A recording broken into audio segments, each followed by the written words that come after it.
शान्ताकारं भुजगशयनं पद्मनाभं सुरेशं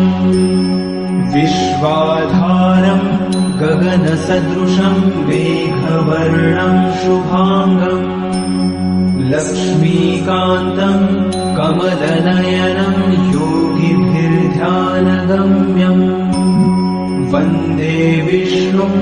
भवभयहरं सर्वलोकैकनाथम्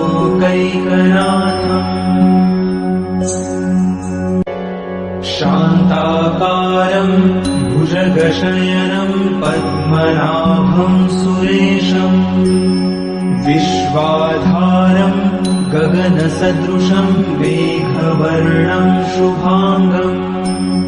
लक्ष्मीकान्तं कमलनयनं योगिभिर्ध्यानगम्यम् वन्दे विष्णुं भवभयहरं सर्वलोकैकनाथम्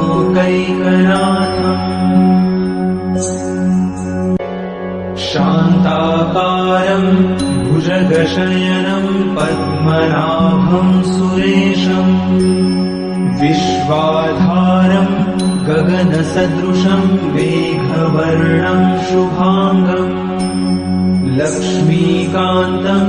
कमलनयनं योगिभिर्ध्यानगम्यम् वन्दे विष्णुं भवभयहरं सर्वलोकैकनाथम्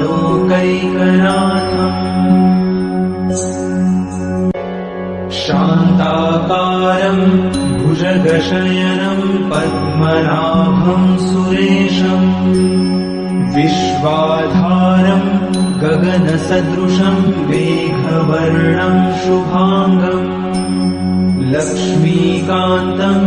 कमलनयनं योगिभिर्ध्यानगम्यम् वन्दे विष्णुं भवभयहरं सर्वलोकैकनाथम् शान्ताकारं भुजगशयनं पद्मनाभं सुरेशं विश्वाधारं गगनसदृशं मेघवर्णं शुभांगं लक्ष्मीकान्तं कमलनयनं योगिभिर्ध्यानगम्यम् वन्दे विष्णुं भवभयहरं सर्वलोकैकनाथम्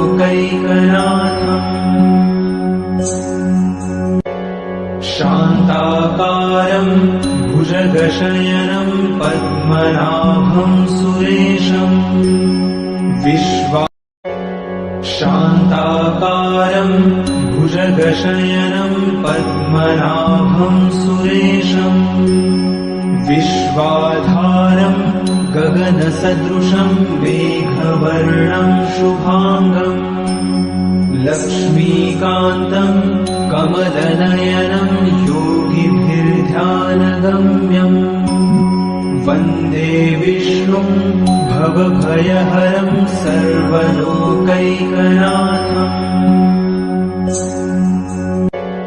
शान्ताकारं भुजगशयनं पद्मनाभं सुरेशं विश्वाधारं गगनसदृशं मेघवर्णं शुभांगं लक्ष्मीकान्तं कमलनयनं योगिभिर्ध्यानगम्यम् वन्दे विष्णुं भवभयहरं सर्वलोकैकनाथम्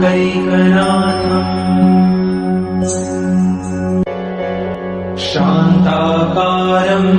भुजगशयनं पद्मनाभं